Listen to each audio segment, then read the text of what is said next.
முட்டுக்க சொல்றான் கூட அடே வேலை ஒன்று வாங்கி ரெண்டு இந்த விதக்கார சொன்னாக்கா நான் குறிப்பு பார்த்தேன் நான் இது அதுல போட்டிருக்கடா தண்ணியில கண்டமா மண்டு அப்ப அம்மா சொன்னா வெயில போகலாம் அப்புண்டு விட்டுட்டேன் அப்படி எப்படி இப்படி செய்ய நீ என்ன ஒரு லேபரை பிடிக்கும் அது சின்ன வேலை 2 பேரும் காணும் வேங்க கேட்கிறாடா எனக்கு வேக்குமேட்டோ வேட்டா ஒரு ஆள் என்ன துடைச்சு விடணும் துடைச்சு விட்டா நான் நீட்டா வேலையை நீ வலிக்குறோம் வேண்டா வலிக்குறா நோட்டிபிகேஷன் வருது இங்க டே ராஜ்மேலன் வந்திருக்கா நீங்க என்ன ராசிடா துலாமடா துலாமோ வாசிப்போமா துலாம் ராசி அன்பர்களே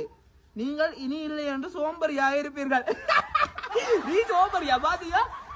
இவர்களுக்கு கல்யாணம் என்பது நடைபெறாத ஒன்றாகும்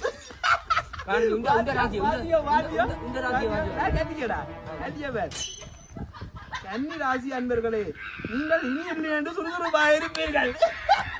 பாத்தியோ பாத்தியோ உங்களுக்கு வேலை நிமித்தம் சம்பள உயர்வு கிடைக்கும் வேலை நிமித்தம் சம்பள உயர்வாடா வருஷம் பிறந்து 23 வயசாகுது சனியனுக்கு வேலைக்கு போற மாதிரி தெரியல இப்ப வேலை நிமித்தம் சம்பளம்